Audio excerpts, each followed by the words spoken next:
এই ভুবনে কে রেখেছে, এই দুনিয়া কে রেখেছে এমন অবদান।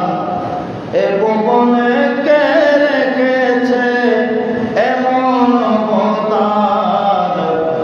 রেখে গেলেন ইমাম হোসেন কারবালার ময়দান। রেখে গেলেন ইমাম হোসেন কারবালার ময়দান। এই দুনিয়া কে রেখেছে এমন অবদান। এ ভুবনে কে রেখেছে এমন অবদান। রেখে গেলেন ইমাম হোসেন কারবালার ময়দান। শহীদ হলেন ইমাম হোসেন কারবালার ময়দান। সারা দুনিয়া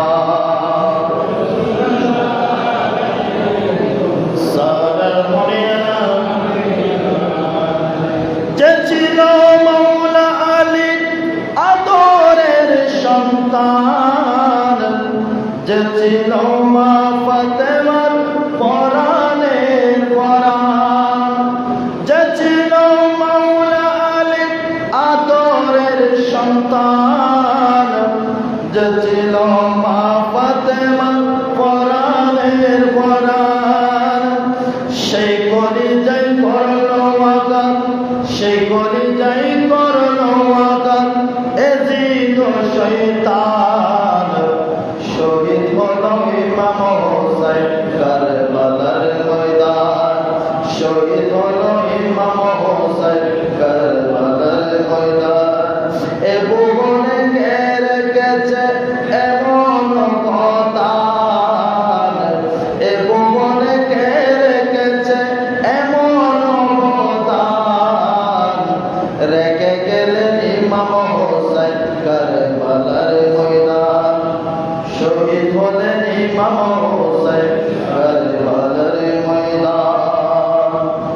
মুআজ্জিজ মোহতারাম উপস্থিত ঐতিহ্যবাহী বাঁকুড়া থানার অন্তর্গত হাজী চাঁদগাজী জামে মসজিদ।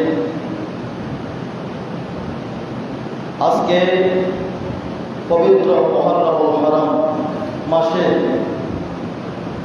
দ্বিতীয় জমায় উপস্থিত সম্মানিত মুসল্লিগণ,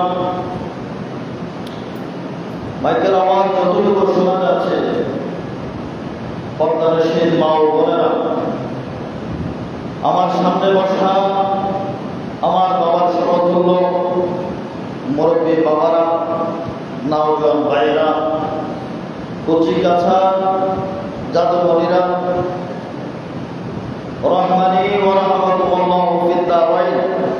আসসালামু আলাইকুম ওয়া রাহমাতুল্লাহি তাআলা ওয়া বারাকাতুহু।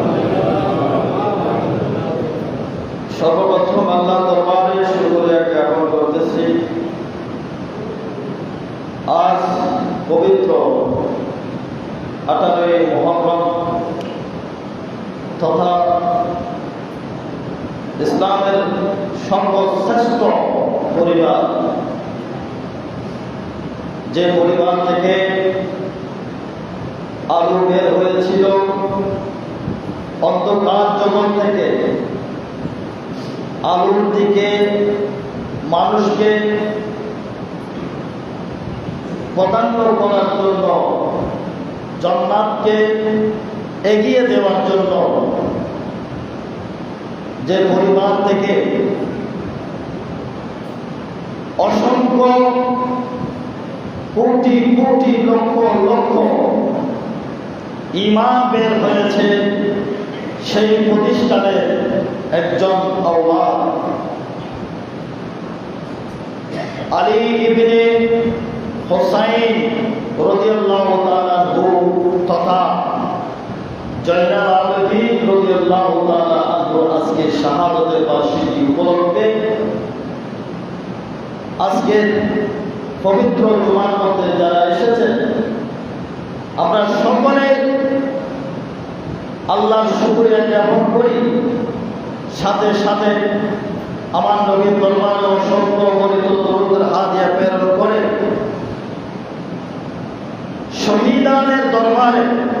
ইমাম জয়নুল আবেদিন রাদিয়াল্লাহু তাআলা আনহুর কদমের মধ্যে অসংখ্য সালাম পূজন করতেছি। সবাই একবার বলি আলহামদুলিল্লাহ। আজকে সেই আলী ইবনে হুসাইন রাদিয়াল্লাহু তাআলা তথা জয়নুল আবেদিন রাদিয়াল্লাহু তাআলা শাহাদাতের বাসী। আল্লাহ পাক রব্বুল আলামিন শহীদের পরিবারের উসিলায় আমাদেরকে কবুল করুন। সবাই বললাম এই মাস অত্যন্ত হৃদয় নিবারক মাস। অসংখ্য যুদ্ধ হয়েছে, সেক্ষেত্রে এই মুহররম হারাম মাসে যে একটা ঘটনাকে গোটা বিশ্বব্যাপী আল্লাহর সৃষ্টি জগৎকে কাঁদিয়ে দিয়েছে। সুবহানাল্লাহ। তথা কারবালার ময়দান, পবিত্র সোহদায়ে কারবালা। উপস্থিতি, আল্লাহ পাক রব্বুল আলামিন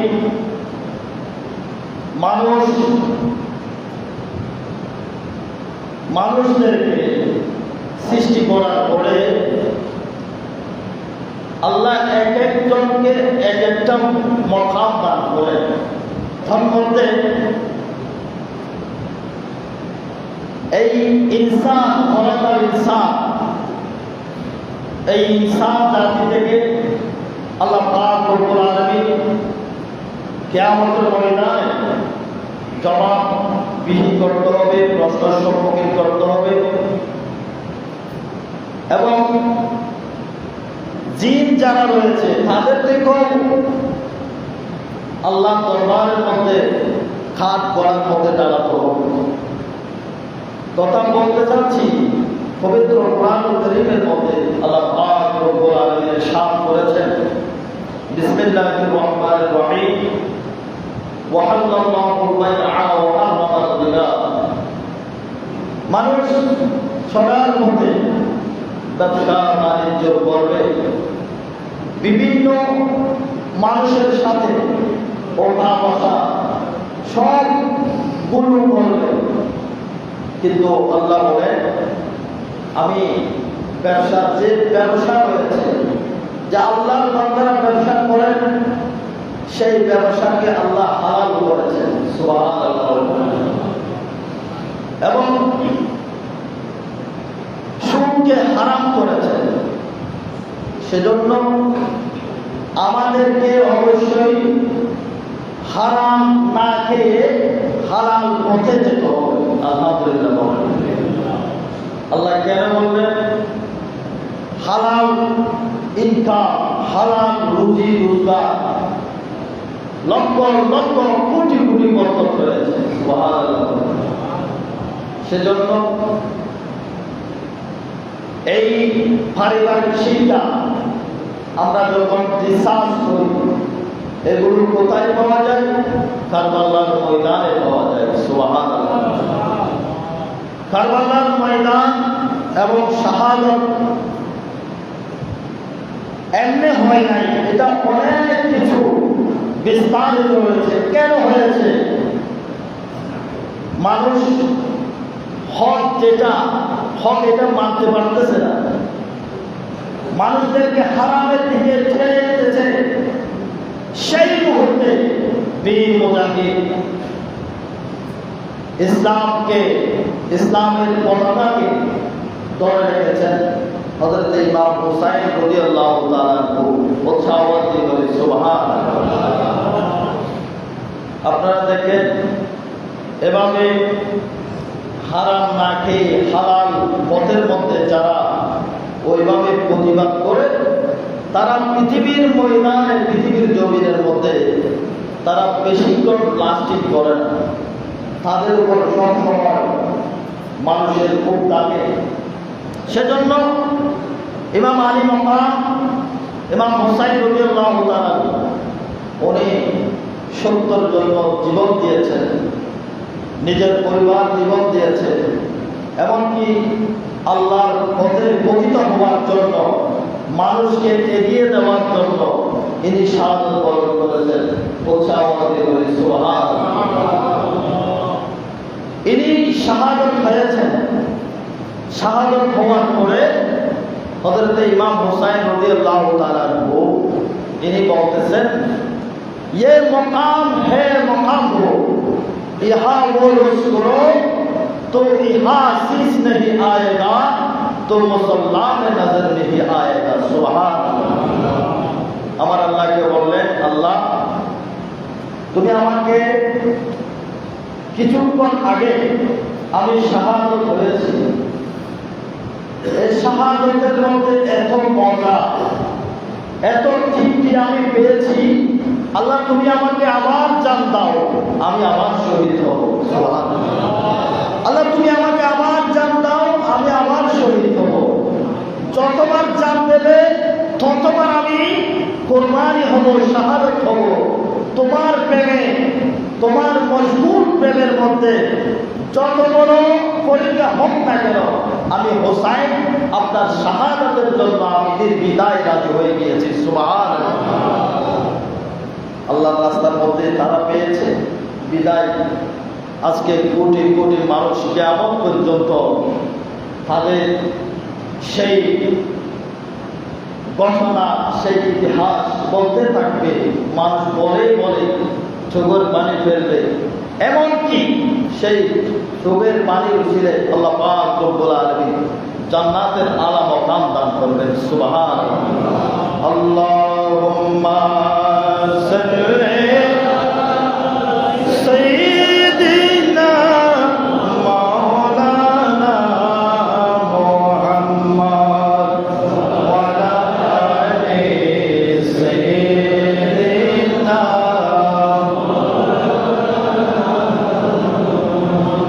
ইচ্ছা করলে প্রাণের নবী তাকিতে পারতে আরশে উম্মতের মায়ায় পড়ে শুয়ে আছেন মদিনায়। আল্লাহুম্মা সাল্লি সাইয়্যিদিনা মাওলানা মুহাম্মদ ওয়া আলা আলি মাওলানা। সম্মানিত হাজিরিন, কারবালার গোটা শেষ হওয়ার পরে ৭২ জন আওলাদের পরিবার সবাই নির্বিশেষে শাহাদাত হয়েছেন এবং ইমাম হুসাইন রাদিয়াল্লাহু তাআলা আনহু শাহাদাত করার পরে এজিদ বাহিনীরা এরপরও ক্ষুব্ধ হয় নাই, শেষ হয় নাই। রবির আওলাদের পরিবারের মধ্যে ইমাম আলী ইবনে হুসাইন হযরত জয়নাল আবেদিন রাদিয়াল্লাহু তাআলা আনহু উনি তাঁবুর মধ্যে ছিলেন। অসুস্থতার কারণে ইনি যুদ্ধের মধ্যে অংশগ্রহণ করেন নাই। কোথাও সুবহানাল্লাহ। হযরত যায়েনাব বিনতে ফাতেমা রাদিয়াল্লাহু তাআলা আনহা ইনি ওনাকে নিয়ে এমনকি এজিদ বাহিনীরা আওলাদ রাসূলের পরিবার বর্গকে নিয়ে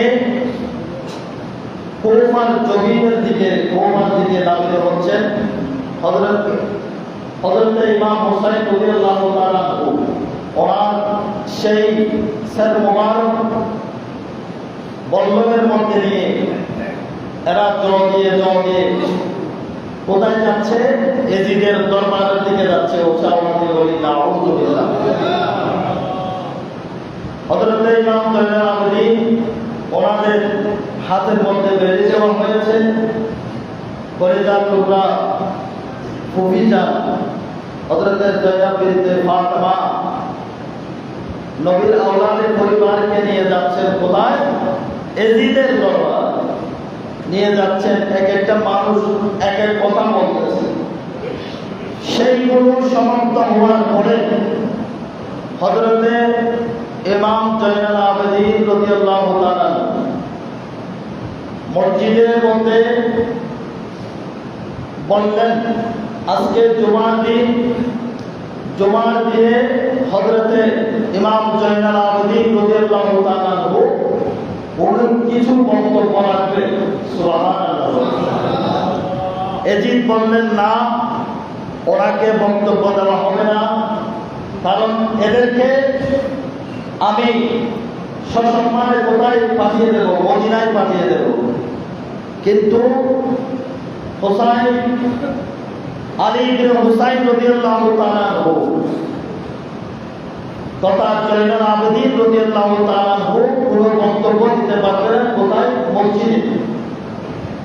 সেই কথা যখন বললেন, কিছু মানুষ হঠাৎ করে উঠে পড়লেন যে ইমাম হুসাইনের বেটা হযরত জয়নুল আবেদিন রাদিয়াল্লাহু তাআলা ওই কিছুক্ষণ কথা বলবে। সুবহানাল্লাহ। ইমাম জয়নুল আবেদিন রাদিয়াল্লাহু তাআলা তিনি কিছুক্ষণ সময় পেলেন। সেই সময় মানুষদেরকে ঠিক নিদর্শন দিতে লাগলেন, এই সমাজের মানুষ, পৃথিবীর মানুষ, আমি তাম্বুর মধ্যে ছিলাম, এমনকি আমার কলিজার টুকরা ভাই হযরত আলী আকবর রাদিয়াল্লাহু তাআলা তিনি শাহাদত করেছেন, শাহাদত হয়েছেন, আমি নিজেই চোখে দেখেছি। এমনকি আমার কলিজার টুকরা ভাই 6 মাসের জাদু হযরত আলী আসগর রাদিয়াল্লাহু তাআলা ইনিও শাহাদত হয়েছেন, আমি চোখে দেখেছি। এমনকি আমার কলিজার টুকরা বাপ হযরত ইমাম হুসাইন রাদিয়াল্লাহু তাআলা ইনিও শাহাদত হয়েছেন, আমি চোখে দেখেছি। এরা জানে এদের কথা কেউ বিশ্বাস করবে না। ওই কথা বলার পরে এদিকে সবাই তুতু মারতে লাগলো। সুবহানাল্লাহ। এদিকে বলা হইল যে ইবনে জিয়াদ ওনার যে কাজগুলো সম্পন্ন করার জন্য বললেন, ইবনে জিয়াদ সবগুলো সম্পূর্ণ করেছে। ইশারা ছিল এজিদের। সবাই বলি নাউযুবিল্লাহ। তিনি বললেন, আমি এই কাজগুলো করতে বলি না, এরা করতেছে, কিন্তু ইশারা ছিল এজিদের। এরপরে সবার সামনে যারা কয়েকজন ছিল আমার রাসূলের আওলাদ, এদেরকে মদিনা পাঠিয়ে দেওয়ার জন্য সসম্মানে নির্বিধায় সেদিন দায়িত্ব নিয়েছিল। এমনকি সবার সামনে এদেরকে মদিনা পাঠিয়ে দেওয়ার জন্য সবাই একমত হয়েছে। উৎসাহবাদী করি সুবহানাল্লাহ। কিন্তু সেই দিন, সেই মুহূর্তে যদি ইমাম জয়নুল আবেদিন বক্তব্য যদি না দিতেন, তখন বুঝতে পারতেন ইমাম হুসাইন রাদিয়াল্লাহু তাআলা এমনি এসেছেন। উনি বর্তমান সমাজের মধ্যে অনেক কিছু বলেন, গতির জন্য এসেছে, ইসলামের জন্য এসে নাই, হকের জন্য এসে নাই। সেইগুলো মুনাফিকরা সেই সময়ের মধ্যে বলতো। কিন্তু ইমাম জয়নুল আবেদিন বললেন, আমি ওই পরিবারের সন্তান, আমি অসুস্থ ছিলাম, সেজন্য আমি যুদ্ধের মধ্যে অংশগ্রহণ করতে পারি নাই। তবে এটা আল্লাহর একটা বড় ধরনের প্রমাণিত যে ইসলাম পরিপূর্ণভাবে ইসলাম জারি হবে কিয়ামত পর্যন্ত। উৎসাহবাদ দিয়ে বলি সুবহানাল্লাহ। আল্লাহ রেখেছেন হযরত ইমাম জয়নুল আবেদিন রাদিয়াল্লাহু তাআলা। উৎসাহবাদ দিয়ে বলি সুবহানাল্লাহ। মুহররমের 10 তারিখে কি ঘটাইলেন রব্বানা, কলিজা ফাটিয়া ওঠে বলে সে ঘটনা, বলে সে ঘটনা।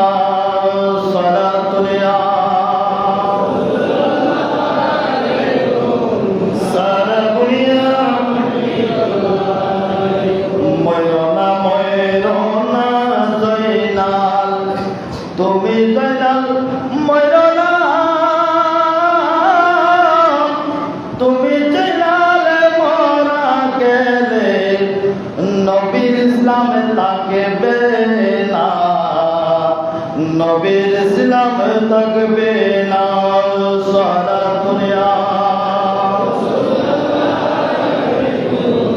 সারা দুনিয়া। সেই সময়ও যারা লেখক ছিলেন, যারা কবি ছিলেন, শব্দ বেশি বেশি বেশি বেশি আমার নবীর আওলাদে পরিবারের নামগুলো লিখেছেন উৎসাহবাদী করে সুবহানাল্লাহ। সেই সময়ের মতো আশিক রাসূল ছিলেন। মদিনায় যখন আওলাদে পরিবারকে পাঠানো হয়েছে, এর আগে অনেক ইতিহাস রয়েছে, এমনকি 3 দিন 3 রাত পর্যন্ত মদিনার মধ্যে এই ইয়াজিদ বাহিনীরা ঘোড়াকে নিয়ে সেখানে ঘোড়ারা ফাসরা করাইছেন। নাউযুবিল্লাহ বলেন। ইনি এমন শয়তান নয় যে শয়তান পরিপূর্ণভাবে আওলাদের পরিবারকে শেষ করতে চাইছিল, কিন্তু আল্লাহ মর্জি। আল্লাহ বলতেছেন ইন্না দীনা ইনদাল্লাহিল ইসলাম, এই ইসলাম পরিপূর্ণ ইসলাম। এই ইসলাম কেউ বাদ দিতে পারবে না। আমি ওই রকম সৃষ্টি বানিয়েছি যার কারণে ওমা আরসালনাকা ইল্লা রাহমাতাল লিল আলামিন। সুবহানাল্লাহ। আর ইসলামের যেটা পরিপূর্ণভাবে রূপ করেছে, ধারণ করেছে, এই হচ্ছে আমার রাসূলুল্লাহ সাল্লাল্লাহু তাআলা আলাইহি ওয়াসাল্লাম। হযরত ইমাম জয়নুল আবেদিন রাদিয়াল্লাহু তাআলা, ওনাকে সবাই সম্মান করতেছে। ওইখান থেকে যখন যুদ্ধ থেকে যখন উনি নিয়মিত বিভিন্ন জায়গার মধ্যে যাচ্ছেন, ইমাম জয়নুল আবেদিন রাদিয়াল্লাহু তাআলা ওকে সবাই সম্মান করতেছে।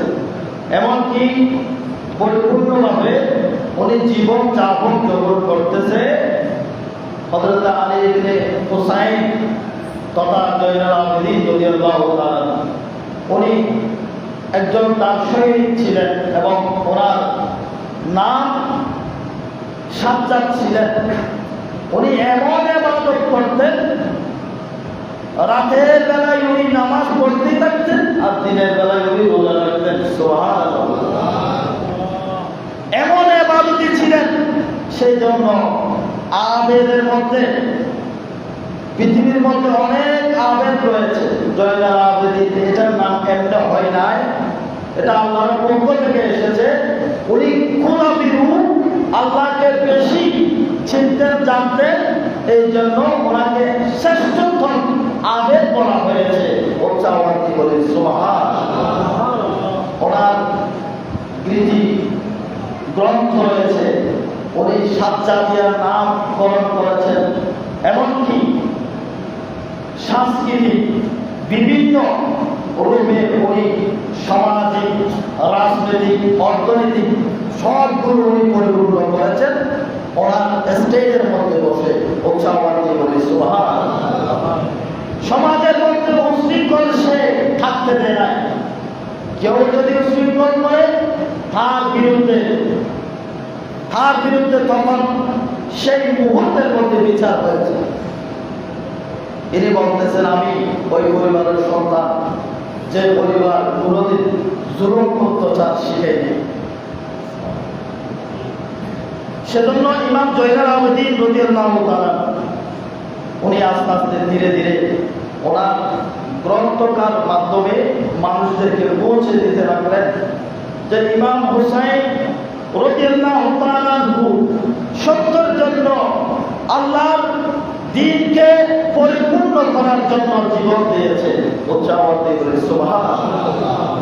বিভিন্ন জায়গার মধ্যে হযরত ইমাম জয়নুল আবেদিন রাদিয়াল্লাহু তাআলা যেখানে যাই সেখানে সেই কথাগুলো বলতেছে যে আমার পিতা এবং 72 জন আমাদের পরিবার এমনি শহীদ হয় নাই, শহীদ হওয়ার পিছনে এই ঘটনাগুলো রয়েছে। উচ্চারণটি বলে সুবহানাল্লাহ। হযরত ইমাম জয়নুল আবেদিন রাদিয়াল্লাহু তাআলা উনি ইবাদত বندگির মধ্যে বেশি মশগুল ছিলেন। উনি যখন নামাজ পড়তেন, ওযু করতেন, ওযু করার সময় ওনার যে মুখে মহল এটা একরকম হতো যখন নামাজের মধ্যে মুসল্লার মধ্যে দাঁড়াতেন তখন সেই মুখে মন্ডল অন্যরকম হতো। ও চাওয়াতে বলে সুবহানাল্লাহ। উনি নামাজের মধ্যে দাঁড়াতেন, এমন সময় শয়তান সাপ হিসেবে ওনার সামনে এসে বসে থাকছে। হযরত ইমাম জয়নুল আবেদিন লড়াচড়ায় উনি নামাজের তাকিদের মধ্যে ছিলেন। সুবহানাল্লাহ। ওনাকে সমর্পণের জন্য চেষ্টা করতেছে, কিন্তু সে আল্লাহ ধাবিত। উনি আল্লাহ নামাজের মধ্যে মশগুল যখন থাকতেন ইনি থর থর করে কাঁপতে থাকতেন। সুবহানাল্লাহ। ইনি আল্লাহকে এত ভয় পেতেন যে আমি আল্লাহর সাথে কথা বলতেছি আর কোনো মানুষের সাথে কথা বলতেছি না। সুবহানাল্লাহ। সাপ কি করলেন? ওনাকে খবর মারলেন আল্লাহর পক্ষ থেকে। আল্লাহ বলতেছে এটা হচ্ছে শয়তান, ইলহাম আসতে। ইলহামের মধ্যে বলতেছে এই শয়তান। ইমাম জয়নুল আবেদিন রাদিয়াল্লাহু তাআলা উনি বলতেন আমি তো বিষয় জানি, কিন্তু শয়তান এটা আমি তো জানি, কিন্তু মানুষদেরকে শিক্ষা দেওয়ার জন্য আমি এই বঙ্গিটা করলাম যে আল্লাহর ভয়ের ভীতি অবশ্যই নামাজ পড়ে পড়তে হবে। সুবহানাল্লাহ। কারণ আমি জানি আমার নানা বলে দিয়েছেন ওয়া রাসূলুল্লাহ সাল্লাল্লাহু আলাইহি ওয়াসাল্লাম সাল্লু কামা রাআইতুমুনি উসাল্লি, অর্থাৎ তোমরা এভাবে নামাজ পড়ো যেমনি ভাবে আমি রাসূল নামাজ পড়েছি। সুবহানাল্লাহ। সেভাবে তোমরা নামাজ পড়ো। আমি জানি আমার নানাজান কিভাবে নামাজ পড়েছে। ইমাম জয়নুল আবেদিন রাদিয়াল্লাহু তাআলা ওনার ধ্যান, ওনার আকাঙ্ক্ষা, ওনার ছড়ার পথে এমনকি এত সুন্দর মানুষ ওনার পিছনে পিছনে ঘুরতে লাগলো। সুবহানাল্লাহ। যেমনি ভাবে ইমাম হুসাইন রাদিয়াল্লাহু তাআলা রাতের বেলায় রাতের নিশীথে মানুষদেরকে সাদের বস্তা আটার বস্তা দিয়েছেন, ঠিক তেমনি ভাবে হযরত ইমাম জয়নুল আবেদিন রাদিয়াল্লাহু তাআলা মানুষের ঘরে ঘরে যারা বেকার আছে তাদেরকে চাকরির ব্যবস্থা করেছেন। এমনকি বিভিন্ন জায়গার মধ্যে যারা অসহায় তাদেরকে আটার বস্তা দিতেন। সুবহানাল্লাহ।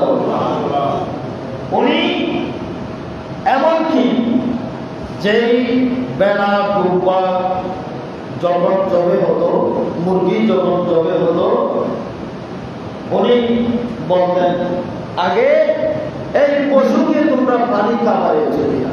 সুবহানাল্লাহ। এই পশুকে তোমরা পানি খাওয়াইছো কিনা? বলতেছেন না পানি তো খাওয়াই নাই। বলতেছে আগে পানি খাওয়াও। উনি পানি খাওয়াতেন। পানি খাওয়ার মধ্যে ওনার চোখ দিয়ে পানি পড়তেন। ওনার সাথে যারা আছে তাদেরটা জিজ্ঞেস করতেন, বলতেছেন ইমাম আপনি কান্না করতেছেন কেন? বলতেছে আমি এই জন্য কান্না করতেছি, সবার তৃষ্ণাটা হচ্ছে, সবাই পানি পান করতেছে, কিন্তু আমি আমার চোখের মধ্যে 18 জন আমার পরিবারকে পানি ছাড়া শহীদ করেছে ওই করতে। আমি দেখেছি আমার পরিবার টুকরা ভাই হযরতে আলী আকবর রাদিয়াল্লাহু তাআলা উনি আমার পিতা ইমাম হুসাইন রাদিয়াল্লাহু তাআলা জিহ্বা মুবারক লাগিয়ে দিয়েছেন। ওদের তুমি পানি যখন পান করতে চাচ্ছ তুমি আমার জিহ্বার মধ্যে তুমি কি দাও, কামড় দাও, চুজ করো। তখন আমি সেই মুহূর্তগুলো দেখলাম। এমনকি আমার আব্বা যখন 6 মাসের হযরতে আলী আকবর রাদিয়াল্লাহু তাআলা মুখে এভাবে ধরে এজিদদেরকে বললেন যে এজিদি সৈন্যরা তোমরা দেখো তোমাদের সাথে আমার শত্রুতা আছে, কিন্তু এই পরিবার তোমরা সন্তান এই 6 মাসের শিশু ওনার সাথে তো তোমাদের কোনো কি নাই, শত্রুতা নাই। এই নীলনদের পানি সবাই খাচ্ছে, কিন্তু আমার পরিবার তোমরা সন্তানকে একটু পানি দাও, আজকে প্রায় 7 দিন হচ্ছে আমার স্ত্রী যান শেখের বানু রাদিয়াল্লাহু তাআলা ওনার বুকের মধ্যে দুধ নাই, সেজন্য আমি আপনাদের বিনোদন করতে চাই পিচ্ছ সুস্থ বাচ্চা থেকে একটু তোমরা পানি দাও। সেই মুহূর্তে সেই জালেমরা আমার পিতার কথা শুনে নাই। সে মুহূর্তে আমার কল্যাণ টুকরা ভাইয়ের সেই দেহ পিঠকে বের হয়ে তীরের আঘাতের মাধ্যমে আমি সেই গুরু দেখতেছি, কিন্তু আমি সবাইকে তৃষ্ণা পান করাচ্ছি, কিন্তু আমার 18 জন পরিবার তাদেরকে আমি পানি পান করাতে দেখি নাই। সুবহানাল্লাহ। সেজন্য আমি কান্না করি, বিশেষ করে আমার কান্না চলে আসে। সে সময়ের মতো উনি বেশি বেশি কান্না করতেন। ইমাম জয়নুল আবেদিন রাদিয়াল্লাহু তাআলা আনহু উনি সব সময় আল্লাহর মজলুমের মধ্যে থাকতেন। রাতের বেলায় আল্লাহর ইবাদত করতে কি করতেন? তাহাজ্জুদের নামাজ পড়তেন। এমনকি দিনের মধ্যে সে রোজা রাখতেন। রোজা রাখার পরে ইফতারের করার সময় উনি কান্না করতেন। উনি কান্না করার সময় সবাই জিজ্ঞাসা করত, এ আমাদের ইমাম জয়নুল আবেদিন, হুজুর আপনি কান্না করতেছেন কেন? ওই কথা যখন বলতেন হযরত ইমাম জয়নুল আবেদিন ওদের কথা শুনে আরো বেশি কান্না করতেন। সুবহানাল্লাহ। তিনি বলতেন, আমি দেখেছি আমার পরিবারকে নির্মমভাবে শাহাদাত করেছেন, শুধু একমাত্র পানির বিনিময়ে একটু পানি দিয়ে নাই। আমি স্বচক্ষে আমি দেখেছি সেই গুণ যখন আমার মনে পড়ে আমার আর পানির তৃষ্ণা হয় না, আমার আর পানি ভালো লাগে না। ওই কথাগুলো এদের মাধ্যমে বলতেন। এরা জিজ্ঞাসা করলে সেই সময়ে ইমাম জয়নুল আবেদিন অশ্রুজোরে কান্না করতেন। সেই ঘটনাগুলো দেখে দেখে উচ্চারণ দিয়ে বলেন সুবহানাল্লাহ, আল্লাহুম্মা সাইয়্যিদিনা মুহাম্মাদ নবিয়িনা শাফিঈনা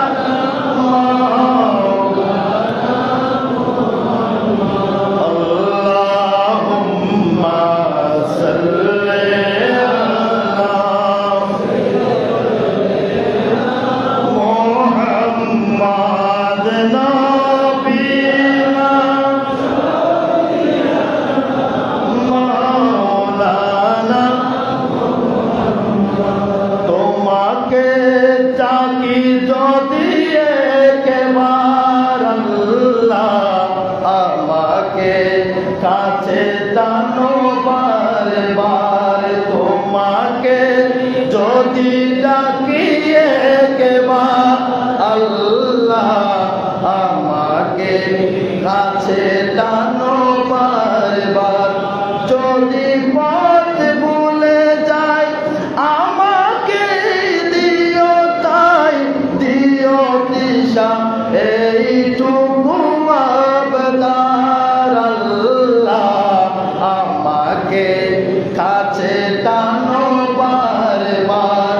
তোমাকে যদি ডাকি একবার আল্লাহ, আমাকে কাছে টানো বারে বার।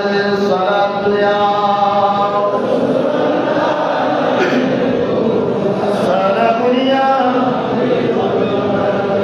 দুনিয়ার বুকে আমি এক মুসাফির, বনে যাই প্রতিদিন গুনাহের জাল। স্বপ্নেরা দল বেঁধে রাতে করে ভিড়, আসবে কি কাঙ্ক্ষিত সোনালি সকাল। হয়ে গেলে পেরেশান ও আমার রহমান, হয়ে গেলে পেরেশান ও আমার রহমান। জিকিরেতে হতে বার আল্লাহ আমাকে কাছে টানো বারবার তোমাকে যদি ডাকি একবার আল্লাহ আমাকে কাছে টানো বারবার সালাতুল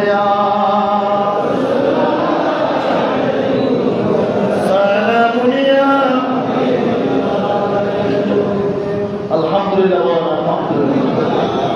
সেজন্য ইমাম জয়নুল আবেদিন রাদিয়াল্লাহু তাআলা কারবালার পরে ইসলাম ধর্ম ইসলামকে পরিপূর্ণ রূপে পৌঁছে দিয়েছেন হযরতে ইমাম জয়নুল আবেদিন রাদিয়াল্লাহু তাআলা। জবাব দিয়ে সুবহানাল্লাহ। মানুষের ঘরে ঘরে উনি আটার বস্তা দিয়েছেন। মানুষ কি খাচ্ছে না সবগুলো উনি রাতারাতি দিনাদিনী উনি কি করতেন, খবর দিতেন যে কোন পরিবার কি হয়েছে, সে পরিবারকে উনি কি করতেন, সহযোগিতা করতেন। অর্থ হয়েছে সে মুহূর্তে মানুষ ওনাকে ভালোবাসছেন। এমনকি মুনাফিকরা তো অবশ্যই পিছনে পিছনে লেগে আছে, মুনাফিকরা পিছনে পিছনে লেগে আছে। সেখানকার সময়েও উনি যখন শাহাদত হয়েছেন সেই মুহূর্তে ওনাকে যখন গোসল দিচ্ছেন, গোসল দেওয়ার সময় ওনার যে হাত মোবারক রয়েছে সেখানে কালো দাগ পেয়েছেন। সুবহানাল্লাহ। জিজ্ঞাসা করা হলো এনার এখানে দাগ কেন? এক গোলাম বলতেছে আমি দেখেছি উনি সবসময় রাতের বেলায় পিঠের মধ্যে কি নিতেন, বস্তা নিতেন। বস্তা নিয়ে প্রত্যেকটা মানুষের ঘরে ঘরে ইনি পৌঁছে দিতেন। সুবহানাল্লাহ। সেজন্য ওনার কাঁধের মধ্যে দাগ রয়েছে, ইনি দেখতে পেয়েছেন, সবাই জিজ্ঞাসা করতেছে। সেজন্য আমার মূল বক্তব্য হচ্ছে আল্লাহু বাইয়া ওয়া হারামাল রিবা। এই ব্যবসা বাণিজ্য করেন আপনি, যে কোনো উদ্দেশ্য নিয়ে হাসিল করেন, সবগুলো আল্লাহ একই নিয়ে করবেন। যখন আল্লাহর একই নিয়ে করবেন আপনার পরিবার আপনি অবশ্যই সুস্থ থাকবেন। এবং একজন মুমিন হিসেবে আল্লাহ পাক রব্বুল আলামিন এই দুনিয়া থেকে আপনাকে মৃত্যু দেবেন। সুবহানাল্লাহ। সেজন্য মূল বক্তব্য হচ্ছে ইন্নাল্লাহা মা'আস সাবিরিন। যে কোনো সমস্যার মধ্যে, যে কোনো ব্যাপারে আপনাকে সবর করতে হবে। সবরের মাধ্যমে আল্লাহর সন্তুষ্টি আপনি অর্জন করতে পারবেন। 5 ওয়াক্ত নামাজ অবশ্যই থাকতে হবে। 5 ওয়াক্ত নামাজের মাধ্যমে আপনি আল্লাহর রেজামতে হাসিল করতে পারবেন। শুধুমাত্র এতটুকু বলবো, পৃথিবীর জগতের মধ্যে 3টি ব্যক্তির দোয়া আল্লাহ দরবারে কবুল হয়। নাউযুবিল্লাহ বলেন না? পৃথিবীর মধ্যে 3টি মানুষ, 3 প্রকারের মানুষ। এক প্রকার হচ্ছে যারা শরাব খায়, এদের দোয়া আল্লাহ দরবারে কবুল হয় না। কারণ একজন ব্যক্তি যখন শরাব খাবে 40 দিন পর্যন্ত সেই ব্যক্তি কি হবে না, আল্লাহ দরবারে দোয়া কবুল হবে না, নামাজ পড়লে তো হবে না। সেজন্য আমাদের জ্ঞান রাখতে হবে আমার এই পেটের মধ্যে হারাম আসছে কিনা, হারাম আসতেছে কিনা। সেজন্য আমাদের মূল উদ্দেশ্য থাকবে হালাল রুজি খেয়ে আল্লাহর ইবাদত বন্দেগী করা। সুবহানাল্লাহ। আমি ছোট মানুষ, কথাটা ছোট হলেও আপনারা বিভাগ দিয়ে চিন্তা করবেন। আপনি যখন অর্জন যখন করতেছেন সেগুলো হালাল কিনা আপনি দেখেন, আপনার সেগুলি আপনি আনতেছেন, এনে আপনার পরিবারকে দিচ্ছেন, প্রত্যেকটা শরীরে ঢুকতেছে, প্রত্যেকটা কিসে শরীরে ঢুকতেছে। শরীরে যখন ঢুকতেছে সেগুলো হারাম। কিছু বললে কিছু করলে সেগুলো হচ্ছে না। সেজন্য প্রথমে হচ্ছে সেই সারা যে খায় ওনার দোয়া আল্লাহর দরবার মধ্যে কবুল হবে। 2 নম্বরের মধ্যে ওই ব্যক্তির দোয়া আল্লাহ কবুল করবে না যে ব্যক্তি মা বাবার অবাধ্য, মা বাবাকে সম্মান করবে। নামাজ কালাম এগুলো তো পরে আসতেছে। আপনার দল দিয়ে আপনি বিভিন্ন কিছু করাচ্ছেন বা হতে যাচ্ছেন, আপনার মা বাবা যদি অসন্তুষ্টি থাকে, আল্লাহ বলতেছেন আমি ওই ব্যক্তির দোয়া আমি কবুল করব। সেজন্য আমাদের পিতা মাতাকে কি করতে হবে? সম্মান করতে হবে, শ্রদ্ধা করতে হবে। মা বাবার যে দোয়া সেগুলি অবশ্যই লাগবে। আল্লাহ বলতেছেন সেজন্য আমি ওই ব্যক্তির দোয়া কবুল করবো না যারা মা বাবার অবাধ্য।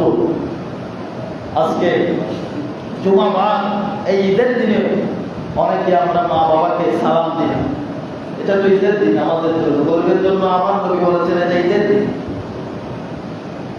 যাদের মা বাবা কবরের মধ্যে আছেন তাদের কবর জিয়ারত করবেন। 3 নম্বরের মধ্যে ওই ব্যক্তির দোয়া কবুল হবে না যে ব্যক্তি গীবত করে, মানুষের কি করে গীবত করে, ওই ব্যক্তির দোয়া আল্লাহর দরবারের মধ্যে কবুল হবে না। আপনারা এগুলো মেসেজ অবশ্যই দিতে হবে। আমার নবী বলেছেন আল গীবাতু আশাদ্দু মিনাজ জিনা। এই জিনার প্রায় 70টি কি আছে, গুনাহ আছে। সবচেয়ে যেটা নিকৃষ্ট লাস্টে যে গুনাহ রয়েছে, নিজের মার সাথে যে জিনা করলে যে পরিণতি হয়, একদম লাস্টে সেই পরিণতি হচ্ছে ছোট গুনাহ হয়ে যায়। নাউযুবিল্লাহ বলেন না। আবার আল্লাহ পাক রব্বুল আলামিন বলেছেন আল ফিতনাতু আশাদ্দু মিনাল কতল। একটা মানুষ যখন গীবত করে, দোকানে বাড়িয়ে যে কোনো স্থানে মানুষ যখন গীবত করে, কতলের চেয়ে মারাত্মক বলেছে। একটা মানুষকে কতল করলে শেষ। কিন্তু মুনাফিক যেটা বলবে ওরা পৃথিবী শোনা যাবে যে নয় হওয়াই হয়, নইলে দুর্দল যাইব, নইলে দুর্দল যাইব। তুই চালিয়ে প্রতিপক্ষ এই দুশোনি দেখিয়া তোরা না হতা হব।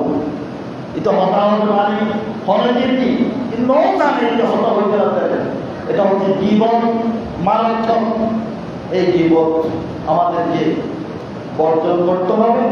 যখন আপনি জীবন কথাগুলো বর্জন করবেন, তখন আল্লাহর দরবারে আপনার এই দোয়াগুলো কবুল হয়ে যাবে। আল্লাহ রাব্বুল আলামিন আমাদেরকে এই চিন্তা জিনিস থেকে বাঁচার জন্য তৌফিক দান করুন। আপনাদের পরিপূর্ণ সুস্থতা জ্ঞাপন করতেছি। সম্মানিত হাজির, আমাদের খতিব সাহেব আল্লামা তারেক আবেদিন হুজুর এজন্য আগামী জুমায় উনি চলে আসবেন ইনশাআল্লাহ। আপনারা সকলে ইনশাআল্লাহ প্রতিবারের মতো চলে আসবেন। আল্লাহ পাক রব্বুল আলামিন আপনাদেরকে কবুল করুক, সবাই বলুন আমিন। সম্মানিত উপস্থিতি, চোখ বাঁচান, চোখ যত্ন নিন। চোখ আপনাদের অমূল্য সম্পদ। বিশেষ করে ফ্রি চিকিৎসা হবে ঐতিহ্যবাহী হাসিমিয়ার বাড়ি তাহারিয়া সুনিয়া মাদ্রাসার মধ্যে আগামী শনিবার আব্দুস সুবহান বাড়ির মধ্যে ফ্রি চিকিৎসা করবেন চোখে। আপনাদের যাদের চোখ সমস্যা হয় আপনারা ইনশাআল্লাহ আগামী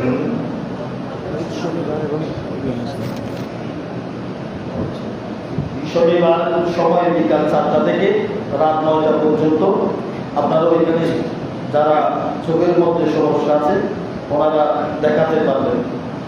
স্থান হচ্ছে গাউসিয়া তাহারিয়া সুনিয়া নুরিয়া মাদ্রাসা, সিটি কর্পোরেশন মহিলা স্কুল কলেজের সামনে, আব্দুস সুবহান বাড়ি, আব্দুল রজিহাত 18 নম্বর ওয়ার্ড, পূর্ববাংলা চট্টগ্রাম। আল্লাহ পাক রব্বুল আলামিন আপনাদেরকে কবুল করুন। সবার সুস্থতা কামনা করে আমি এই মুহূর্তে শেষ করতেছি। ওয়া আলহামদুলিল্লাহি রাব্বিল আলামিন।